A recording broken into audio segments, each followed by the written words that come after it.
Hoy, jueves 8 de abril, les doy la bienvenida a este conversatorio de la Fundación Global Democracia y Desarrollo, Funglode, y su editorial Funglode. El motivo de esta reunión es presentar el libro de Basilio Belliard, titulado El ojo de Ion, Poesía versus Filosofía, libro que contiene la obra ganadora del Premio Funglode de Ensayo, Pedro Francisco Bono, del año 2019.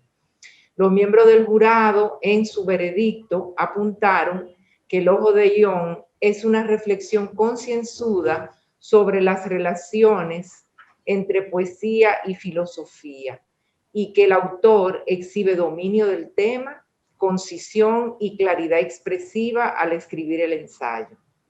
En la obra, el autor cavila sobre el vínculo histórico entre la filosofía y la poesía y nos dice que mientras el poeta busca asombrar y sorprender la realidad del mundo, el filósofo persigue la verdad de las cosas. La foto de la portada que adorna el libro se titula Anochecer en Salina y es del fotógrafo Héctor Arturo Méndez, quien ganó el premio del público en la exposición de las fotos que concursaron al premio Funglode de fotografía a Abelardo Rodríguez Urdaneta del año 2018. Están hoy conmigo para conversar sobre el libro, su autor, Basilio Belliard, José Rafael La Antigua y Franklin Gutiérrez. A todos los presentes a través del canal YouTube Actividades Funglode, les damos las gracias por acompañarnos y cualquier pregunta o comentario que quieran hacer, lo hacen por el chat del canal. Para iniciar la conversación, les voy a presentar a José Rafael La Antigua, quien ocupó la posición de ministro de Cultura desde el año 2004 al 2012, desde donde desarrolló una prolífica gestión. La Antigua es ensayista, poeta, periodista y gestor cultural, con unos 29 libros publicados, entre los cuales destacan Domingo Moreno Jiménez, Biografía de un poeta, La Conjura del Tiempo, Memorias del Hombre Dominicano, Los Júbilos Íntimos y Territorio de Espejos. Dirige también el Centro de Estudios de la Cultura de Funglode, es miembro de número de la Academia Dominicana de la Lengua, escribe la columna Raciones de Letra en Diario Libre y recientemente ha asumido la dirección de la revista global de la Fundación Global Democracia y Desarrollo.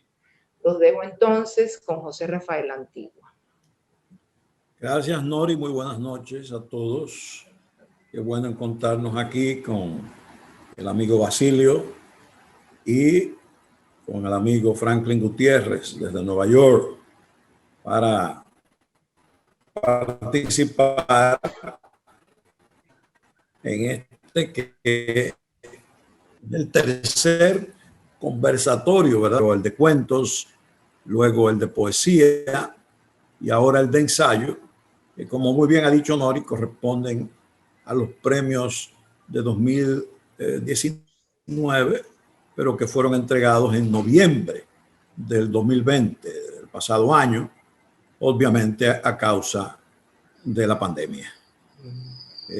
Yo creo que lo que quisiera decir para introducir este encuentro, que me entusiasma tanto participar en él, por la calidad intelectual del autor, y además que comparto con él también la ciudadanía mocana.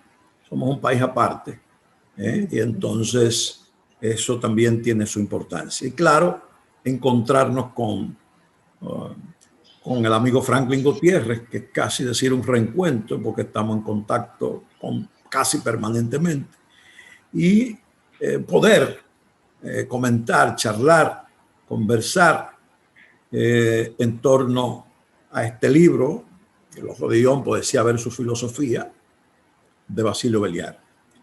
Yo quiero señalar, y es lo único que voy a decir antes de darle la palabra a Franklin, que fue miembro del jurado que otorgó este premio, que Basilio Belliard es reconocido reconocido como poeta, pero Basilio tiene una obra ensayística ya muy amplia, además de que ha publicado unos formidables mini relatos de los que me confieso fan, porque creo que muy bien hechos, muy bien concebidos, muy bien administrados, narrativamente hablando. Y hay también libros de entrevistas, pero yo quiero destacar hoy su labor como ensayista. No puedo decir que sea más conocida que la poética, pero que su poesía, pero en verdad todo el mundo lo distingue por su poesía. Pero sus libros de ensayos, yo no sé si lo tendré todo, estoy seguro que Basilio, tengo todos los libros publicados por Basilio. Por supuesto, está este libro que ya sabemos que es el que vamos a hablar hoy, El Ojo de Ión, pero está también un libro publicado, creo que fue en el 2004, en el 2004 precisamente, que se llama Poética de la Palabra, donde incluye algunas entrevistas, 3 entrevistas que se le hacen a Basilio sobre sus inicios en la literatura, su concepción de la poética, etc.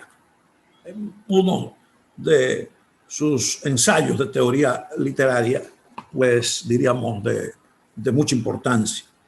Está Ritual de las Ideas, donde recoge una serie de artículos que ha publicado en diversos medios y que también forma parte de su conjunto ensayístico. Este formidable trabajo de uno de sus escritores más admirados, que coincidimos también en eso, ¿no?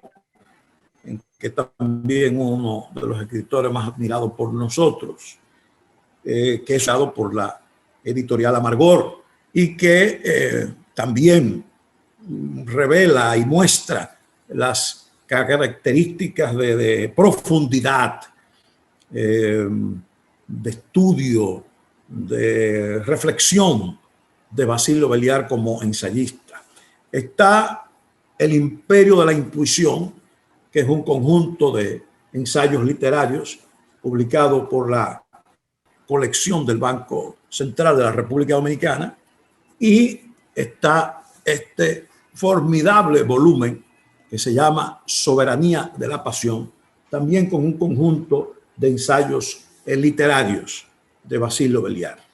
Fíjense cómo hay toda una obra. He ido quizás un poco rápido porque, bueno, nuestro objetivo de hoy es hablar del Ojo de Ión, pero quería mostrar a los amigos que están presentes en este encuentro de hoy, auspiciado por la editorial Funglode,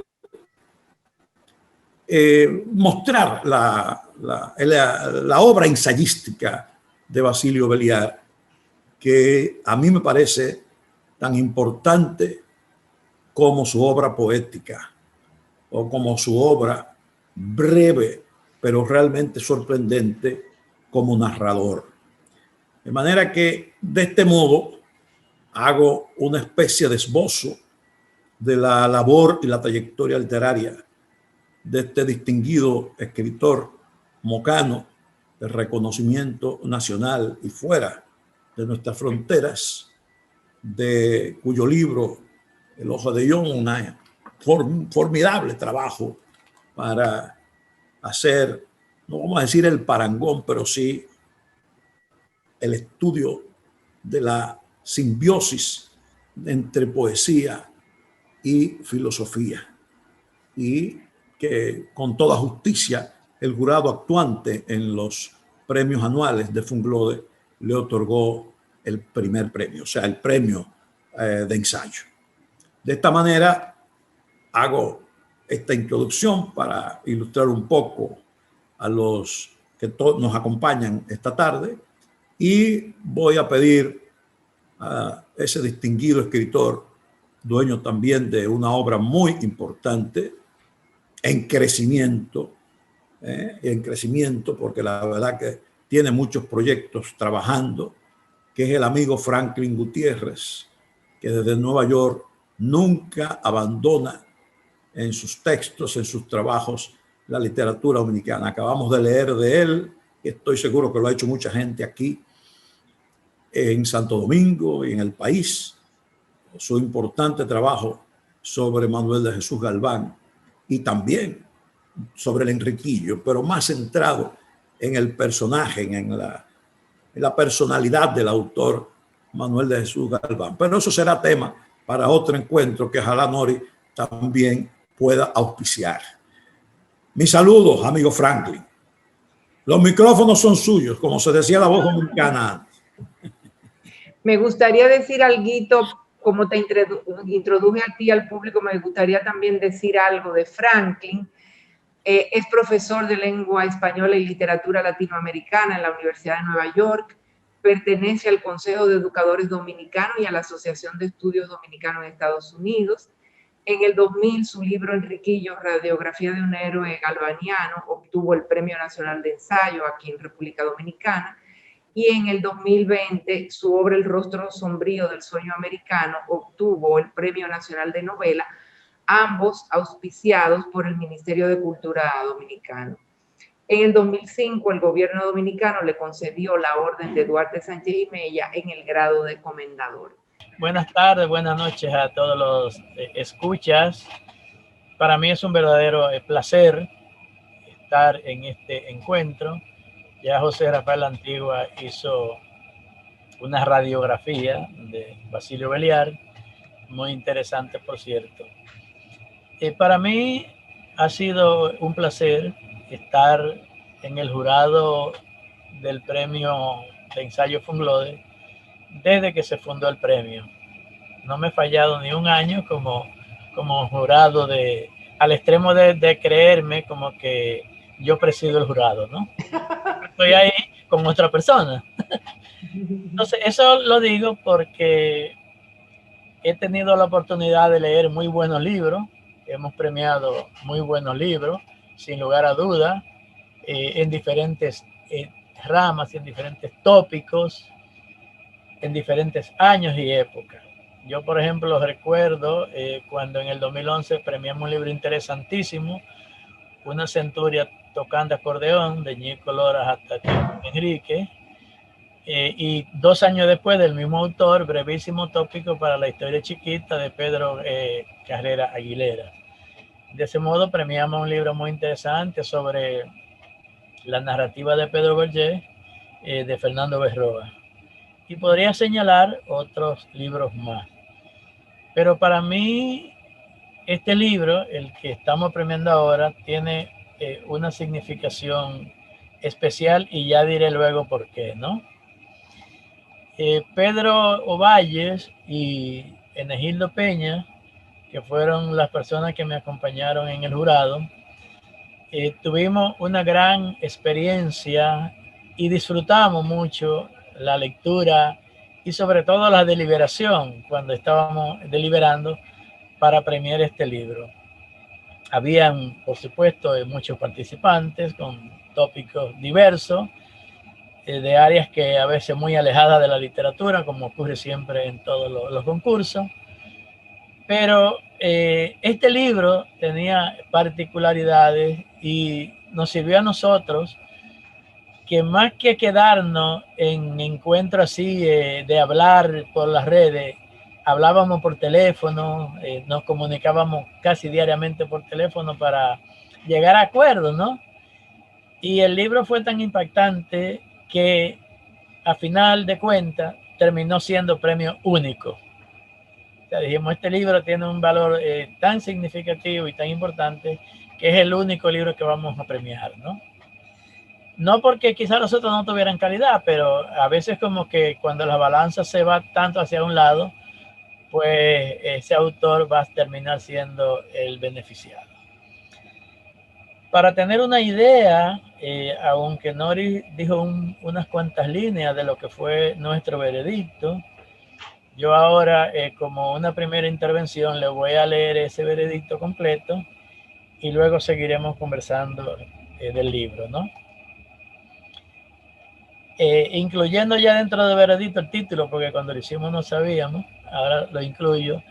El Ojo de Ion es una reflexión concienzuda sobre las relaciones existentes entre poesía y filosofía, que permite comprender que éstas van de mano entre numen y logos mediante el maridaje de la intuición y la razón. El autor confronta teorías poéticas y filosóficas de distintos autores y épocas, buscando en estas similitudes y diferencias, las cuales halla, y al mismo tiempo establece que la mancomunidad de ambas podría transformar y fortalecer el espíritu humano.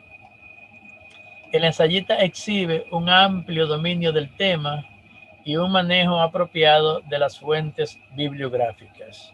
El texto, además de tener claridad expresiva y concisión, está elaborado con un lenguaje bien cuidado que conjuga apropiadamente con el tema tratado. Ese es el veredicto completo, que fue elaborado luego del consenso, como ya expliqué anteriormente, de los tres, luego de varios días de deliberación. Porque, como le digo, fue una conversación con la que nosotros mismos ganamos y nos alimentamos mucho, porque a veces la gente piensa que los jurados no aprenden de lo que leen. Por supuesto que aprenden y se aprende mucho, porque son experiencias nuevas y son textos que, por ser inéditos en este caso, pues nos están diciendo siempre algo nuevo. Y en ese sentido, creo que Basilio logró en plena totalidad el objetivo que se proponía con este libro. Esa es mi primera intervención. Ya luego explicaré otras cosas, ¿no?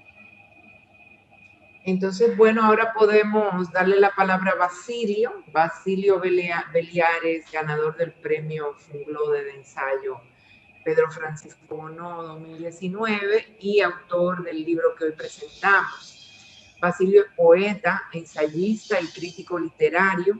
Estudió filosofía y letras en la Universidad Autónoma de Santo Domingo.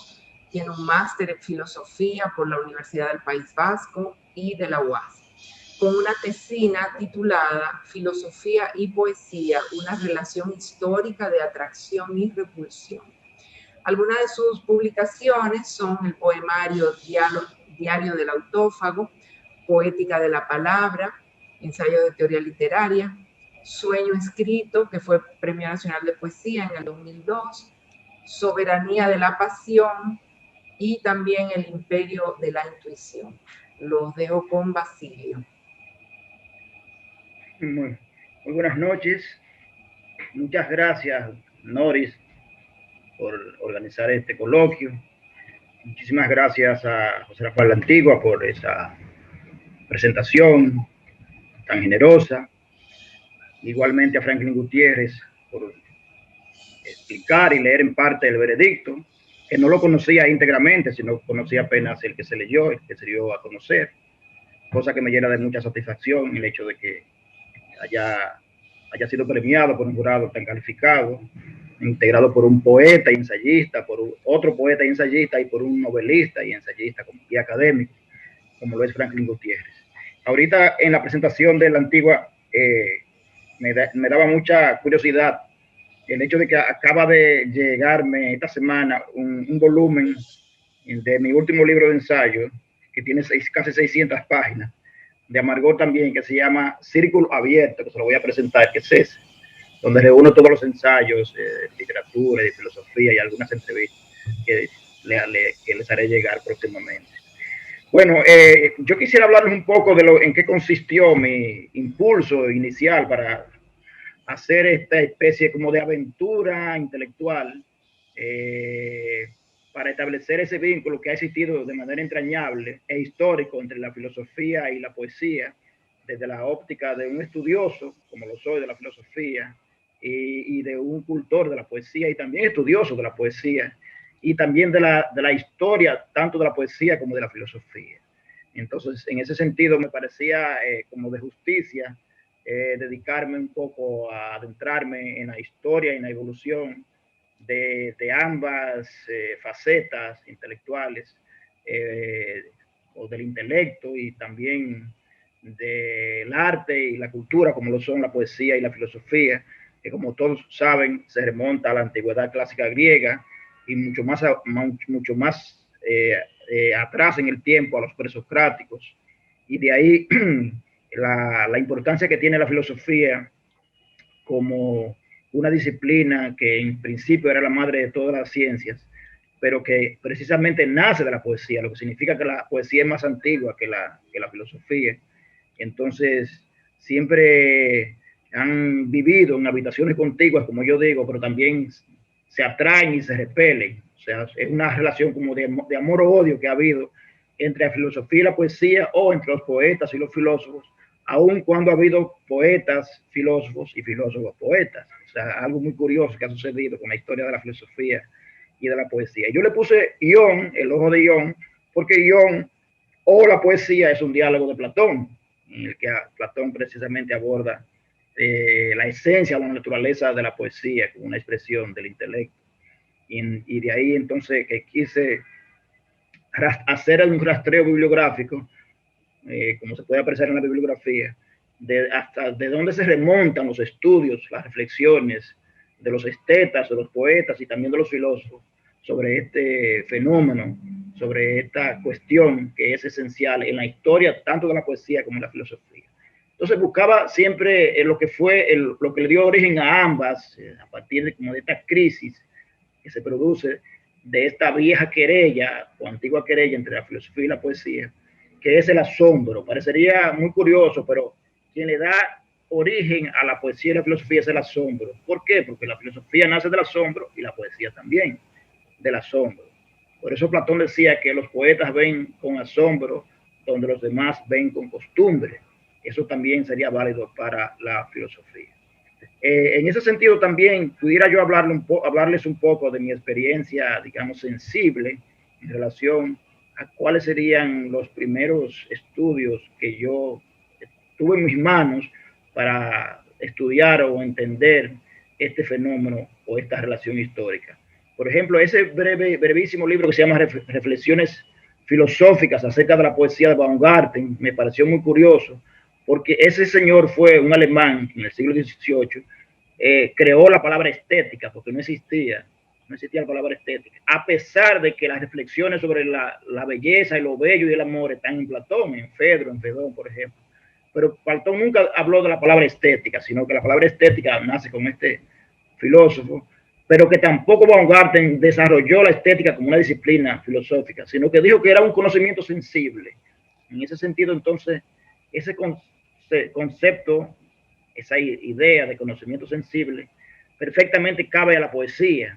¿Por qué? Porque la filosofía es un conocimiento, pero un conocimiento racional, más bien. De ahí entonces que si el poeta busca asombrar con la palabra, trabajar con las imágenes, con la emoción, con el sentimiento, el filósofo en consecuencia trabaja tratando de buscar la verdad de las cosas, ahondarla en la razón y más bien trabajar con los materiales, digamos, que le aporta el lenguaje, pero desde una perspectiva más bien cognitiva, intelectual, racional. De ahí entonces que yo diría que, digamos,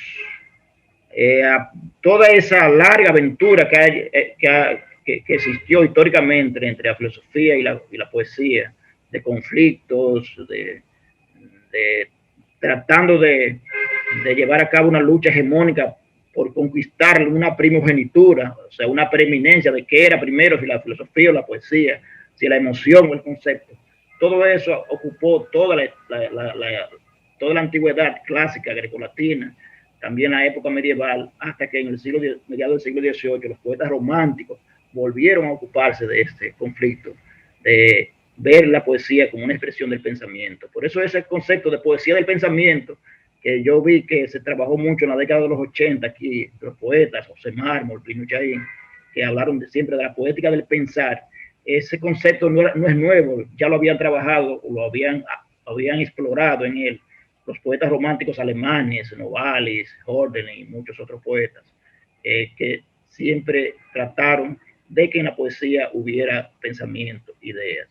Entonces, de ahí que ya en el siglo XX vuelve a plantearse la cuestión entre los filósofos, y este tema también ya no solo le preocupa a los poetas, sino que también le preocupa a los académicos, es decir, a los filósofos, que también trataron de ahondar en la cuestión. Yo diría que el libro más fundamental en el siglo XX para entender esta dicotomía entre poesía y filosofía es el de María Zambrano, que se llama precisamente así, Filosofía y Poesía, que yo lo puse en la bibliografía del libro, al final, Filosofía y Poesía del Fondo de Cultura Económica, que fue una conferencia que ella dictó en Morelia en el año 39, y que fue fundamental para entender no solamente la relación entre la poesía y la filosofía, sino entre la poesía y la metafísica, la poesía y la mística. Y ella lo hace como filósofa con un estilo poético y con una gracia, con un ludismo impresionante, que ha dado pie a que muchos también poetas y filósofos vuelvan a ocuparse del tema. Y creo que el último fue George Steiner, el gran crítico y teórico intelectual inglés, que murió hace poco, año pasado. También volvió a publicar un libro llamado La Poesía del Pensamiento. Y de ahí que podemos ver muchos poetas que pudiéramos llamarle poetas pensadores, como el caso de Pessoa, de Borges, de Paz, Antonio Machado y muchísimos, que en su poesía resuena, si bien son poetas, pero en su poesía resuenan las ideas, el pensamiento, es decir, que hay un diálogo entre el pensamiento y la poesía. Igual como hay filósofos que escribieron no de manera sistemática, como el caso de Nietzsche, sino que escribieron una filosofía también poética, una filosofía aforística, o el caso de Cioran, que escribe una filosofía también fragmentaria, aforística y no sistemática.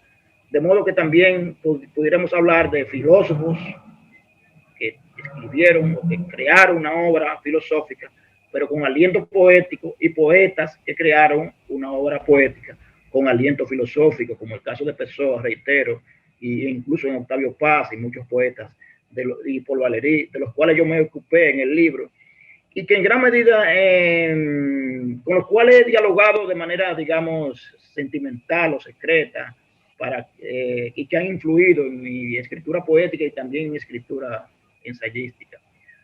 Por esa razón podemos ver en El Arco y la Lira de Octavio Paz, que es un libro de 1956, que es un tratado de poética o de perspectiva literaria que fue, digamos, el tratado que no escribieron ni siquiera los surrealistas, ni siquiera el manifiesto surrealista de André Breton es tan filosófico como es el libro. Y ya en el que Octavio Paz trasciende incluso las investigaciones y las aproximaciones teóricas que había hecho su maestro Alfonso Reyes en México, con el deslinde o con la experiencia literaria, por ejemplo. Y ahí en El Arco y la Lira nosotros podemos ya ver prácticamente un tratado donde hay un diálogo entre la poesía y la filosofía desde ese punto de vista poético, pero también eso se va a expresar en su obra poética.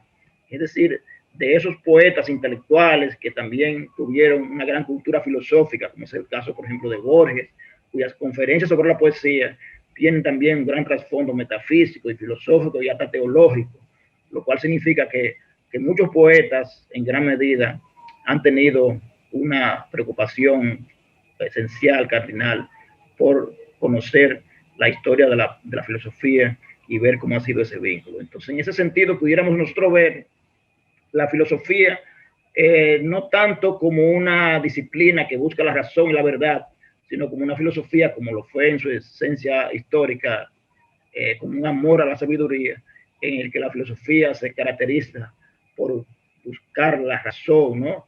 Por ahondar en la esencia de las cosas, de una manera, desde una perspectiva, digamos, racional, lógica.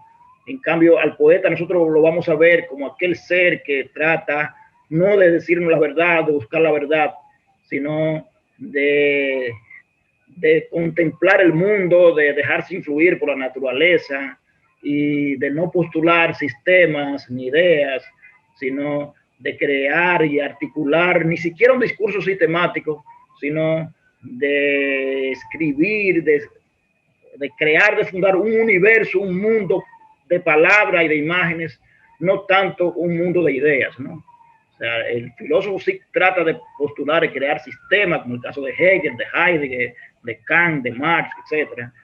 Pero los filósofos nunca han tratado, los poetas, de crear un sistema, un universo.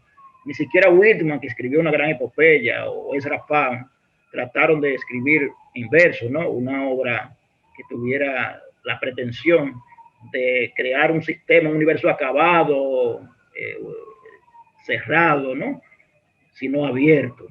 Y en consecuencia ahí nosotros podemos ver cómo en la filosofía y en la poesía, digamos, ha habido ese diálogo histórico entre desde el punto de vista, digamos, de los movimientos literarios mismos, es decir, los poetas de vanguardia, los surrealistas, los dadaístas y todos, los poetas simbolistas, los poetas románticos, pues siempre no vivieron en esa pugna que vivieron, por ejemplo, los antiguos griegos o los antiguos poetas latinos, como podemos ver en la historia de la filosofía y también de la poesía. De ahí entonces nosotros vamos a ver un divorcio que se ha producido, una ruptura entre Platón y Aristóteles, hasta el punto de que Platón se le considera como un gran escritor, como un gran novelista, porque escribió filosofía en diálogos, no en sistemas, no con un espíritu de sistema, y que odiaba a los poetas, por eso propuso la expulsión de los poetas de la República, porque no vivían elucubrando, no ponían en crisis la razón, sino que vivían imaginando, y en cambio Aristóteles, quien lo continuó, hace todo lo contrario. A pesar de ser un gran filósofo, en Aristóteles sí hay una vocación por la poesía y una defensa apasionada de la poesía, y sin embargo escribió un tratado de poética e hizo una defensa de la poesía. Es decir, que entre Platón y Aristóteles, a pesar de ambos ser dos grandes filósofos, tenían concepciones distintas sobre la poesía y sobre los poetas. En ese sentido, entonces, de ahí empieza ya la pugna, el conflicto y la contradicción que venía produciéndose desde los filósofos presocráticos, desde los Parménides, Protágoras, Heráclito, etcétera, que escribían filosofía en verso y en fragmentos. Es decir, que el origen realmente de la poesía está ahí, en esas fuentes, cuando no existía la prosa, cuando se escribían las epopeyas en verso, y también la filosofía se escribían en verso. El caso de Lucrecio, por ejemplo, en la tradición latina, también su libro de la naturaleza de las cosas es un libro filosófico, pero está escrito en verso.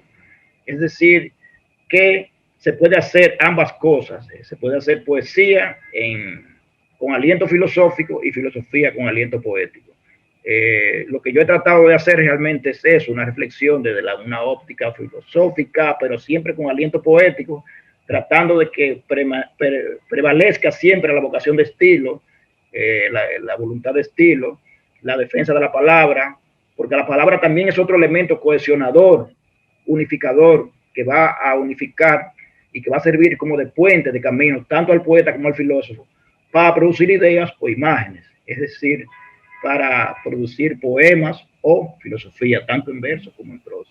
En ese sentido, yo pienso que lo que más adelante podemos seguir viendo cómo nosotros, desde una óptica poética, podemos seguir elucubrando y estudiando y profundizando en el estudio de la filosofía y cómo ha evolucionado, más que la filosofía misma, la concepción que los filósofos han tenido de la poesía y cómo la poesía también se ha ido transformando en el tiempo, sobre todo en el siglo XX, frente a la poesía. Es decir, ya el poeta hoy día no profundiza en el pensamiento tanto como lo hizo en el siglo XX, después de las posvanguardias, es decir, en el siglo XXI, sino que los poetas más bien trabajan una poesía más dialógica, más conversacional, coloquial, ya no tan filosófica como lo era antes, en nuestra tradición, como por ejemplo Manuel del Cabral en su libro, su gran libro de poesía.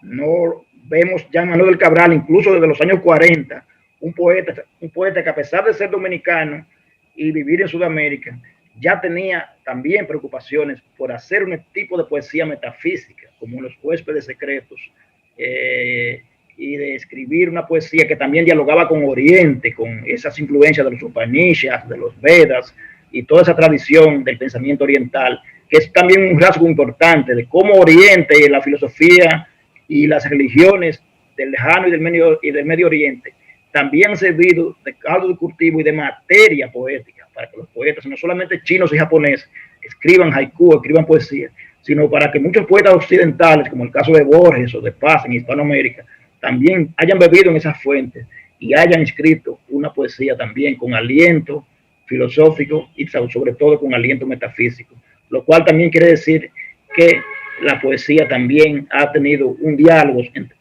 entre Oriente y Occidente, que ha sido de enriquecimiento y de transformación recíproca, donde no ha habido un triunfo de una sobre la otra, sino que ambas se han enriquecido recíprocamente.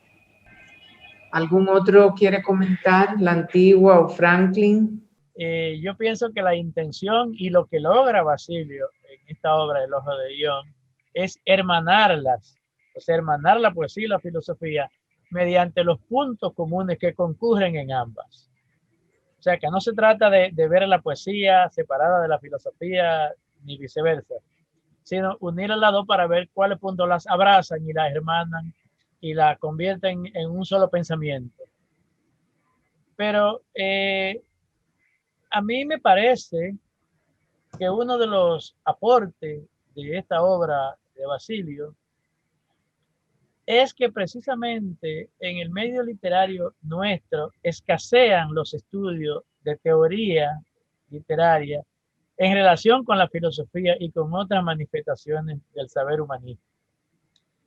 Nosotros, por ejemplo, podemos encontrar que con el advenimiento de la generación de los 80, que ligeramente Basilio mencionó algo al principio, se origina en el país, lo que ya existía en otros lugares, como también señaló Basilio, la llamada poética del pensar, que encuentra en Mármol, José Mármol y Plinio Chaín básicamente los teóricos pilares de este movimiento, y si revisamos la bibliografía nacional nos vamos a dar cuenta de ello. Con los textos poéticos filosóficos de Basilio Béliard, lo sumamos entonces, logramos una trilogía entre José Mármol, Plinio Chaín y Basilio Béliard, que trabajan estos textos. Ahora, aquí viene una pregunta para Basilio, y es: Basilio, en alguna medida, ¿tú piensas que esa generación de los 80 y su modo de entender y de ver la poesía desde el punto filosófico y de tratar de que esta cambie con relación a lo que se había producido anteriormente, ha influido en algo en ti? Sí, desde luego, sí. Bueno, cuando yo empecé a escribir poesía, también empecé a leer filosofía. Yo estudiaba filosofía y letras, precisamente, fue mi carrera, ¿no? Y el vínculo con los profesores de filosofía y también con los poetas, desde luego que influyeron bastante en mí.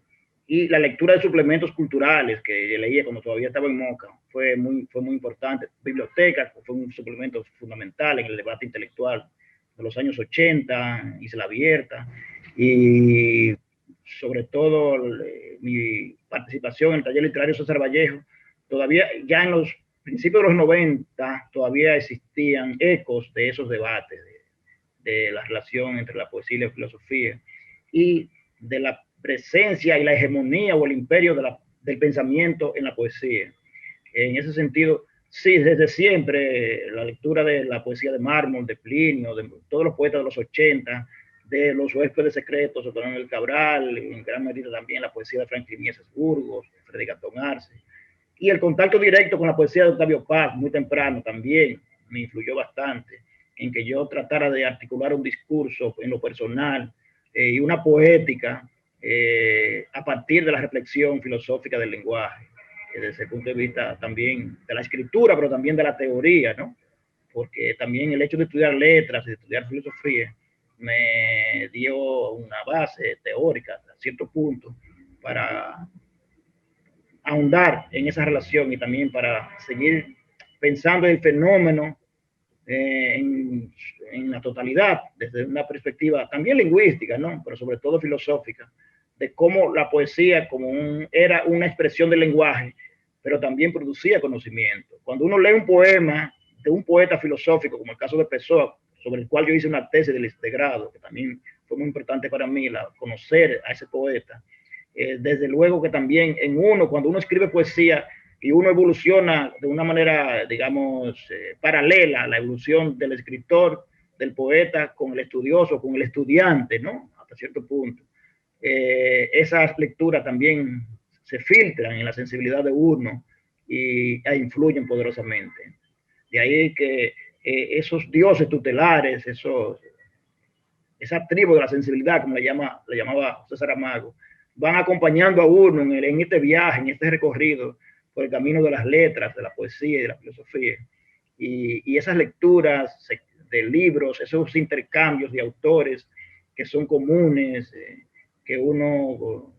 sobre los que uno discute diariamente o discutía en el taller literario o en la universidad, en las aulas, esas lecturas paralelas que también son comunes de una misma generación, en gran medida va a influir en uno y influyeron, desde luego, en mí, hasta el punto de que prácticamente yo no he podido explorar en otras poéticas o no me ha podido influir otras poéticas que son diametralmente opuestas a la poesía del pensamiento, a la poética del pensar, como aquella poesía, por ejemplo, social o conversacional. Me ha sido imposible cultivarla o escribir ese tipo de poesía, de poética, como digamos la poética de Nicanor Parra, por ejemplo, o de Pedro Mir, sino esos poetas que van por ese sendero, por ese camino y que ya lo han trillado, como el caso de Paz, Pessoa, Borges, Juan Ramón Jiménez, Mallarmé, Valéry, todos estos poetas occidentales, hispanoamericanos o norteamericanos, que han trabajado también la poesía, pero desde una reflexión filosófica, son con los que yo más he comulgado. Y por eso quizá desde el principio me atrajo mucho, me impresionó mucho, me deslumbró la experiencia de lectura de la poesía de Fernando Pessoa en una traducción y una edición de Octavio Paz para la UNAM, que se llama Antología, y cuyo título se llama El desconocido de sí mismo.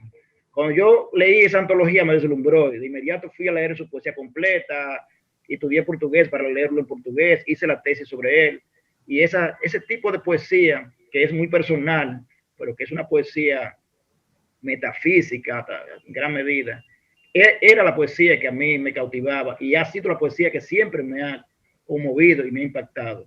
Por esa razón también yo he tratado de estudiar esa tradición, ¿no? La tradición de esa poesía filosófica, igual como he estudiado paralelamente la historia de la poesía y de esos filósofos, como yo dije al principio, como el caso de Nietzsche, que lo leí muy temprano, que también hicieron ese tipo de poesía. Y esos filósofos también a mí me parecieron más cónsonos a mi sensibilidad, como el caso de Nietzsche y de Cioran, y no tanto filósofos tan sistemáticos como Kant, como Hegel, como Kierkegaard, no, como Heidegger, que son filósofos que también leyeron los poetas de la generación de los 80, pero que yo creo que en José Mármol tal vez, en su prosa ensayística han influido más, y en Plinio, esos filósofos más sistemáticos. Yo creo que más en Mármol, los filósofos que ya son más sistemáticos. Curiosamente, a pesar de que la tesis de Mármol fue sobre Nietzsche, pero en la prosa ensayística de Mármol hay más una vocación científica, más rigor, y me parece que la influencia de Marx, de Kant, de Hegel ha sido más contundente. En el caso mío no, yo creo que aunque los he leído, pero me interesan más los filósofos fragmentarios, poéticos, líricos, por así decirlo, o esos ensayistas pensadores, como el caso de Paz y Borges, que para mí son paradigmas de los poetas pensadores, que son los que a mí siempre me han interesado y de los que yo más he bebido y los que me han influido mucho más. No sé si te respondo la Claro, claro que sí. La antigua. Yo pienso ahora, Basilio, escuchándote. Tú llegas aquí en los años 90, ¿verdad? A inicio en el 90, exactamente en el 90. Así es. 90, sí. En el 90, o sea, exacto, estaba iniciando el deseo. Sí. Y eres, a ver, un poeta y un escritor que, como es el caso de muchos, también nosotros nos nos hicimos en Santo Domingo. Pero somos de provincia, somos provincianos. Y pocas veces se discute el hecho de que cuando se habla de generaciones literarias, de promociones literarias, o como quiera llamársele, se parte de grupos formados en la capital de la República y se deja a un lado a los escritores de provincias, ¿no? Donde a veces no se sabe bien dónde están ubicados, ¿verdad? Dónde se ubican. A mí me parece que ese es un acto de injusticia literaria que todavía no termina de ser corregido, ¿verdad?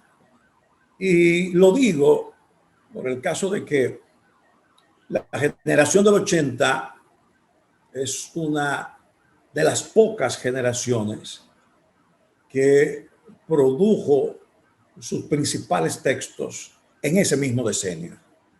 Quiere decir, los sesentistas y hasta los viejos del 48, pero vamos a hablar de uno y de otro para no... Los sesentistas vienen a producir sus textos fundamentales a partir de los 70 y todavía se internan en los 80. Eso es un poco para que vean que la señalización de generaciones por decenios es fundamentalmente un dato estadístico. Es un dato estadístico, ¿verdad? Porque los del 48 también, algunos estamos produciendo todavía en los 90, y realmente no produjeron más que los poemas iniciáticos que salieron en la página escolar de María Ugarte, del mismo modo que sucedió con los de otras generaciones. Cierto. Uno de estas dos cosas, Basilio, porque de a ti hoy como un ejemplo de un hombre que reflexiona filosóficamente, de un estudioso y un trabajador de la filosofía y al mismo tiempo un estudioso y un trabajador de la poesía, vamos a decirlo de ese modo. Hay otros escritores, muchos escritores de provincias, de distintos pueblos, que merecerían también ser incluidos en algunos de estos encasillamientos que se le aplican solamente a los poetas capitalinos o que se han desarrollado en la capital, ¿verdad? Yo pienso que hay algo de la poética del pensar y no sé, porque a veces un poco me descuido estas cosas, aunque acabo de escribir un largo trabajo para uno de mis próximos libros sobre ese tema. Pienso, por ejemplo, en Fernando Cabrera. Yo creo que Fernando Cabrera tiene textos, si no la mayoría, que entran dentro de esa escuela y de ese movimiento que fue la poética del pensar, muy combatida, ferozmente combativa, sobre todo por los sesentistas, ¿no?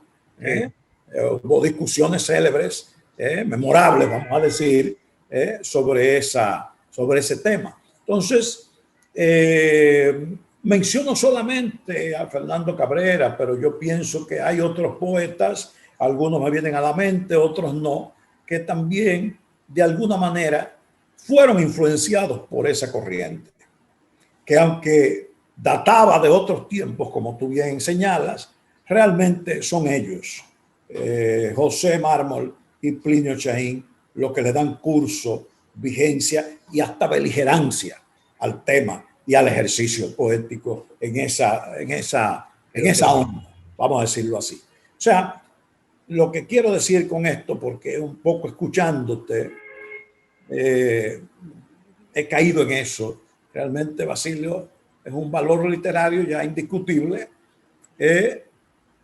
nacido en Moca, que ha hecho su labor aquí. La provincia siempre, tú sabes, que nos acorrala, nos impide la proyección.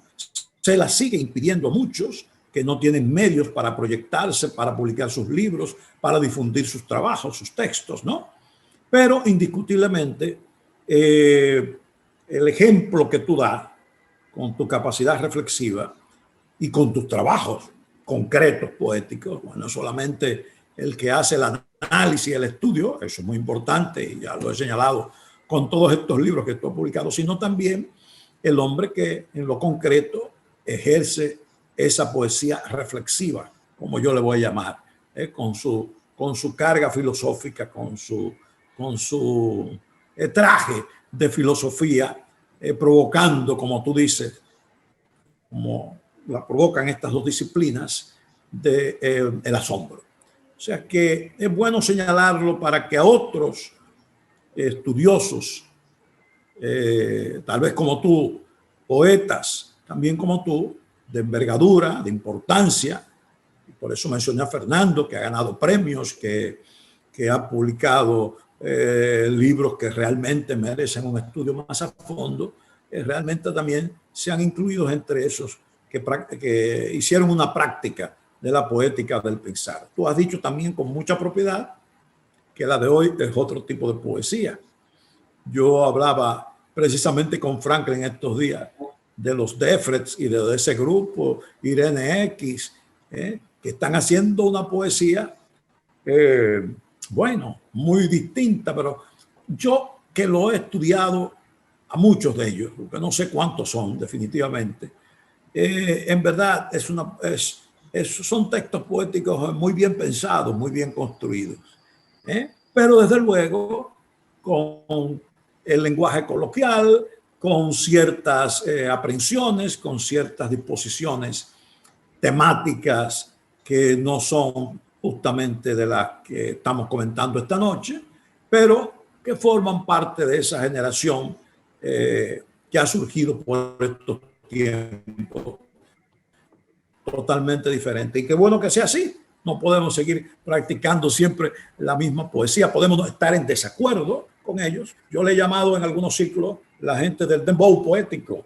¿no? Sobre todo en España. Aquí hay algunos ejemplos de esa escritura. Quizás no tan descarnada, o tal vez sí, como la de esos que hemos mencionado, y que precisamente Franklin y yo tuvimos una larga conversación el día pasado sobre ello. Yo creo que todos debemos agradecerte el análisis que tú haces, que obliga y estimula a que la gente lea El Ojo de John, poesía versus filosofía, y se encuentre con que en vez de un match de boxeo, como sugiere Franklin, que podría señalizar el título, se encuentren con la unidad que ha habido históricamente en la historia de la literatura entre ambas disciplinas del pensamiento y de la reflexión, como es la filosofía y la poesía. Muy bien la acotación, ¿no? Perdón, sí. Responder, me gustaría ir sobre lo último que mencionó el antiguo, porque es un tema que tengo aquí para mencionarlo, y porque ya él y yo lo habíamos hablado. Y a final de cuentas se convertiría en una pregunta que le tengo a Basilio, que no sé si es la final ni qué tiempo nos queda aquí para hablar, ¿no? Sí, Basilio, mira, el surgimiento de todas estas redes sociales como Facebook, Instagram, Twitter, han transformado significativamente todo, ¿no? El curso de la vida, el curso de la literatura, el curso de nuestras cotidianidades. Y por lo tanto, la literatura, la poesía, no tenía por qué no ser tocada. Como tal, lo ha sido. En ese sentido, tenemos una Elvira Sastre, una Irene X, una Loretta Sesma, una Irene G. Punto, un Ángel Gómez de Fres, óyeme, que han hecho de la poesía un mercado, un gran negocio, que agrupan gente tanta que llenan teatros como si fueran espectáculos de circo, y la gente paga por entrar a verlo. Por ejemplo, cuando estuvimos hace un par de años en la Feria del Libro de Madrid, la Antigua y yo comentamos que la fila que había para Elvira Sastre firmar libros tenía mínimo 500 personas, de muchachos jóvenes y no jóvenes, de todas las edades. Y mucha de esta gente, incluso hoy día, están produciendo más dinero que muchos escritores de prestigio y de una gran obra. Porque las editoriales, como son negocios fin, se han dado cuenta que esto es un negocio y ahí se han ido por ahí. Ahora viene la pregunta. ¿Cabe toda esa poesía dentro de los postulados de tu libro? No, desde luego que no. Hoy precisamente leía yo de Granta, una encuesta que se hicieron, donde eso que plantea la Antigua es cierto, ¿no? Lo que está sucediendo y ahora más con las nuevas tecnologías. Yo creo que se va a romper esa tradición de que las generaciones literarias se gestaban y nacían en las metrópolis y no en las provincias. Porque antes había menos comunicación. Yo planteaba al principio que para yo estar comunicado tenía que leer los suplementos culturales o venir a un congreso a Santo Domingo. Ya hoy día uno puede participar de congresos, festivales en línea, ¿no? Y ya lo que escribe y publica un autor en México, en Venezuela o en Argentina o en España, lo podemos conocer aquí simultáneamente. Igual mismo, eso también pasaba con los que hacían la historia de la literatura dominicana. Yo pienso que eso que se dice que la historia la escriben los conquistadores, los triunfadores, también pasaba eso, que es que la historia de la literatura la escribían autores de la capital, ¿no? De la ciudad. Y quizá por eso no conocían, no incluían a los autores a los autores del interior. Quizá ese sea un rasgo o una de las causas por las cuales se producían esas exclusiones injustas, ¿no? Que planteaba la Antigua hace un ratito, el caso de Fernando Cabrera, que es un poeta que empieza a publicar en el 90, pero que ya viene influenciado por la poética de los 80, de José Mármol y de otros poetas. Lo que sucede es que hay que establecer un rasgo muy importante. El nacimiento y el origen de la generación de los 80 tiene su epicentro en el taller literario César Vallejo de la UAS. Y esa distinción no existía antes. Ese elemento, ese rasgo, eso es lo que le da particularidad. Fíjense ustedes que a partir de esas discusiones que se producían en el taller, intelectuales, de estudiantes de filosofía o de lingüística, es donde se produjeron o donde se elaboraron las teorías que le dieron sustentación filosófica al movimiento de la generación de los 80. Y por eso hay muchos que no fueron del taller de César Vallejo, que no comulgaron o no se adhirieron a esa poética. Pero yo creo que también no siempre ha sido así. A mí me parece que muchos movimientos literarios surgieron en el interior. Los nuevos surgieron en La Vega. El interiorismo surgió en Moca, lo fundó Bruno. El contextualismo lo funda Cayo Claudio Espinal en San Francisco de Macorís. El efluvismo que de Virgilio López en Asua. Y así sucesivamente. Manuel Mora Serrano también formó un grupo en San Francisco, en Pimentel, en su época. Diversa.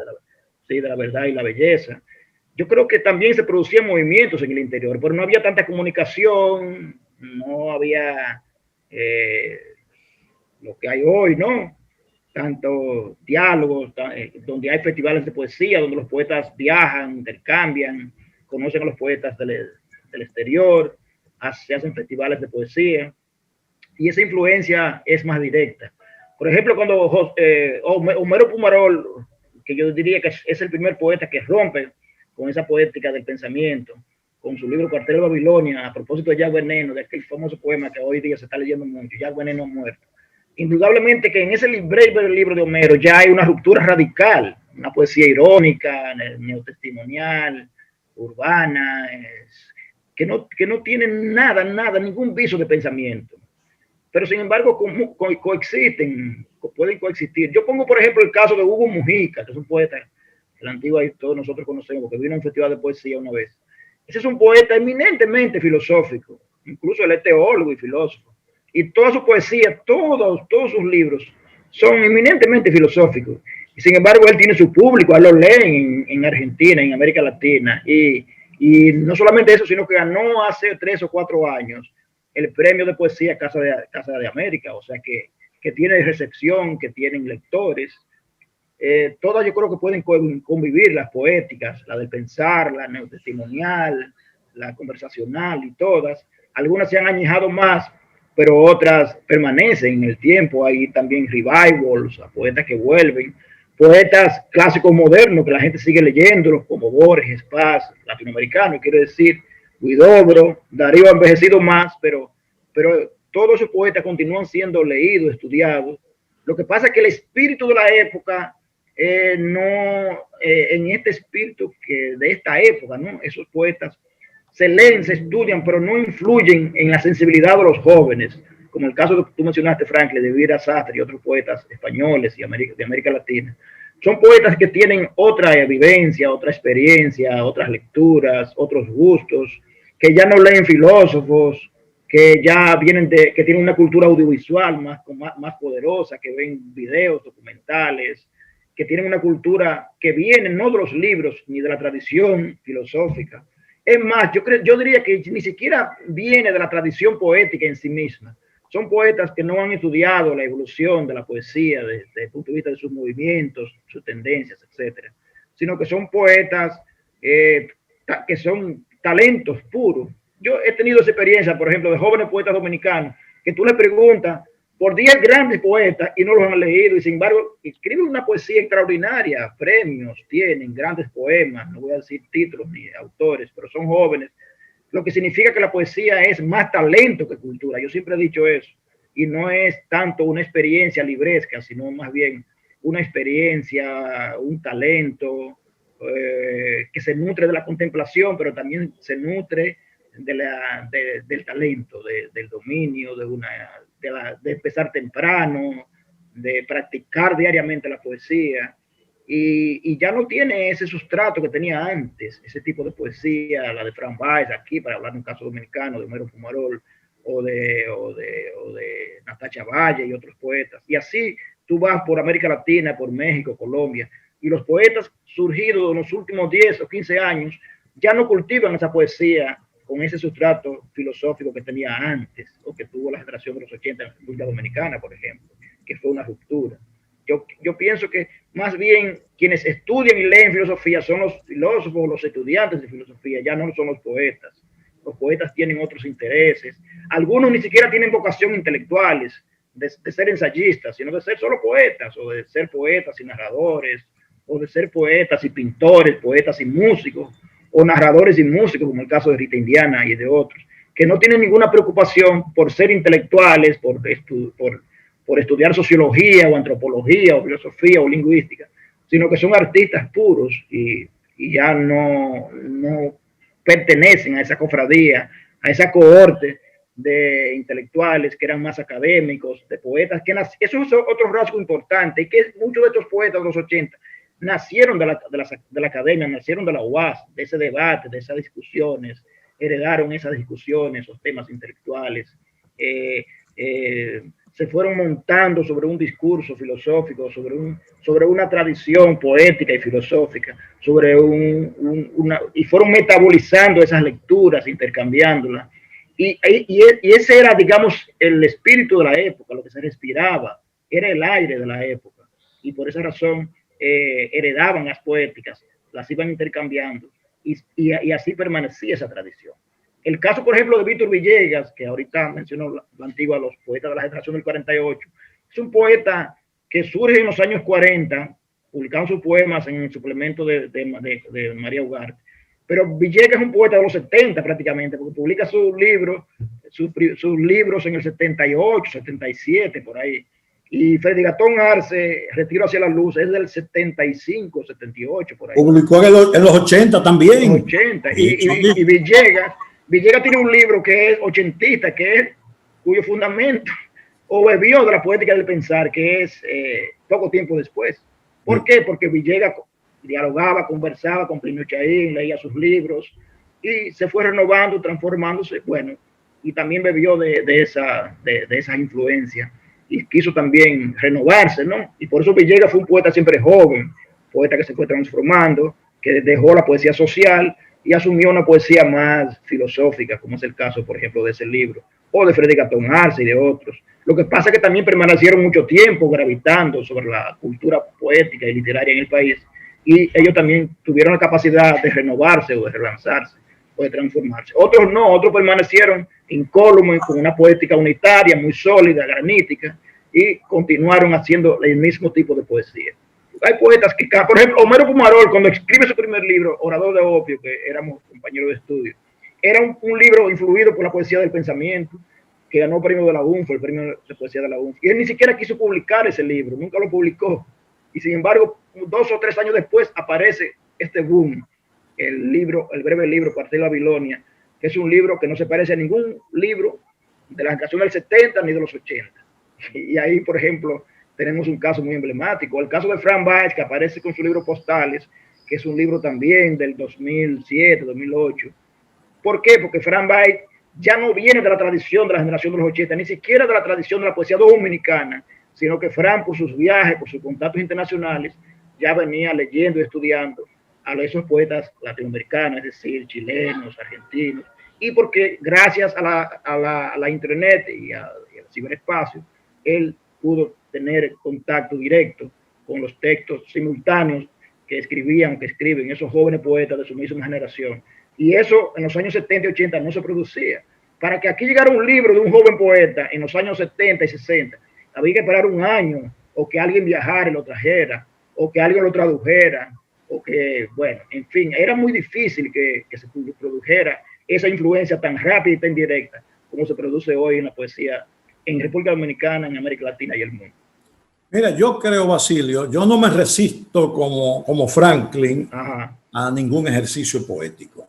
Claro. Hay una poesía ilegible, hay una poesía que no pasa de ser intento, pero eso es en cualquier tiempo, en cualquier circunstancia y en cualquier espacio geográfico. Tú lo sabes muy bien. Sí. Incluso en poetas que conocemos del extranjero. Pasa eso también. Eso no hay. Ahora, yo no me resisto a esa poética coloquial o como se le quiera llamar, un poco de moda o mucho de moda, sobre todo en España.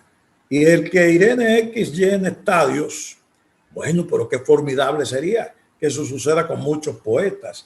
También Neruda, cuando anunciaba un recital o que iba a leer algunos poemas, también llenaba grandes espacios, ¿no? Y hay algo más, Neruda rompió con muchos esquemas poéticos. Hay poemas que todavía hoy uno dice, bueno, pero ¿y cómo lo pudo escribir en esa época? Que realmente producen, como tú dices, lo que sucede con la filosofía y la poesía, un asombro, ¿verdad? Luego, en tu misma línea, muchos de los grupos, casi todos los que surgieron en provincias, no lograron tener influencia en la metrópoli. No lograron influenciar, se quedaron siendo ahí con pocos ejemplos que trascendieron. Eso no es por una cuestión solamente provinciana, eso también es por otras razones, ¿verdad? Pero lo cierto es que sí tenemos buenos poetas en distintos tiempos y en distintos espacios geográficos en el país, en distintas provincias, que merecen un reconocimiento. Y aquí mismo en Santo Domingo, han surgido buenos poetas, buenas poetas, que realmente son dejados de lado. Eso yo creo que es común en cualquier parte del mundo, ¿verdad? Puede ocurrir en cualquier sitio.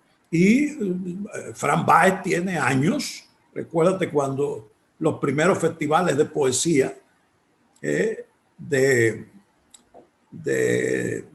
Tati Hernández en Jarabacoa, iba Fran y todo el mundo iba a gozar la lectura de estos poemas que rompían totalmente con la poética que estaba más en boga, que todavía era la ochentista, ¿no? Que siguió influenciando todavía en los 90 y más allá, y que creo que todavía tiene un liderazgo indiscutible en la literatura dominicana.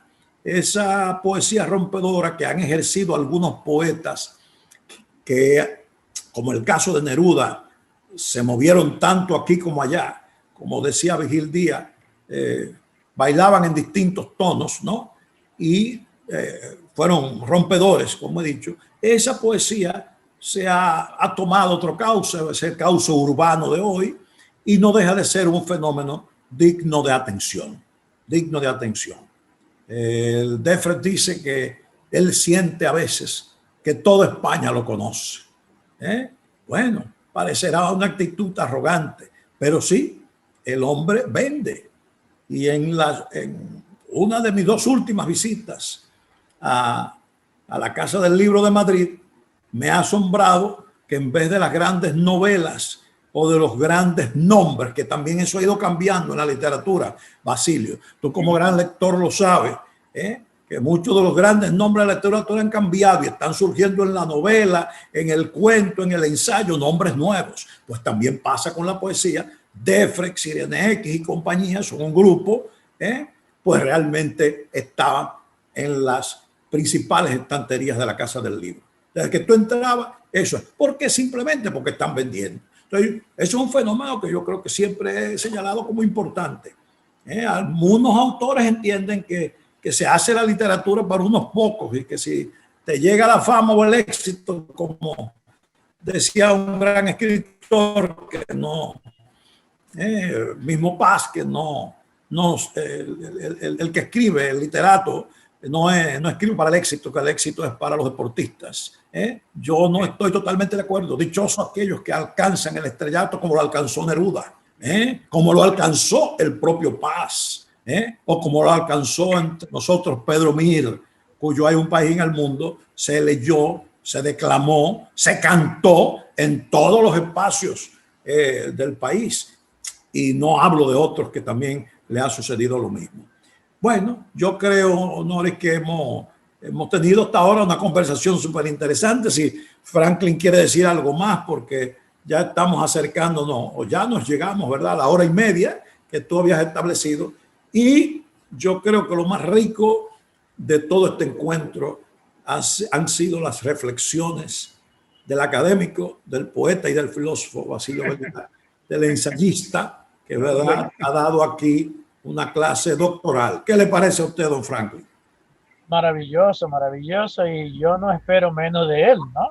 Así es. Sabemos que Basilio tiene una formación integral y que lo ha manifestado tanto en privado como en público. O sea, no es un secreto, es que uno conoce y sabe cuál es su formación y su capacidad. Para mí el encuentro ha sido maravilloso, porque no solamente nos hemos quedado en el marco, en el ámbito del propio libro de él, sino que hemos hecho una especie de recorrido en áreas cercanas que nos han permitido entender, por ejemplo, cómo este último fenómeno de la poesía, que independientemente de todo lo que hemos dicho, es el grupo que está disfrutando del éxito, debe darle muchísimas gracias a las redes sociales. Sí. Porque yo pienso que si muchos poetas del mundo entero hubiesen tenido los medios de comunicación y la vía de comunicación que hoy, pues a lo mejor quién sabe cuántos miles y miles y miles se hubiesen convertido en figuras populares, en figuras importantes y en figuras comerciales. Así es. Hemos visto todo esto y yo me siento muy, muy contento. Y nada. Ojalá que veamos pronto, Franklin, que otro poeta que lo contrate Adidas o cualquiera de esos, o lo contrate la cervecería Presidente para hacer anuncios debido a su fama. Sería formidable. Exacto. Como Elvira Sastre. Ojalá. Ojalá. Bueno, sí, le agradezco mucho. Esta conversación ha sido realmente no solo amena, sino muy interesante.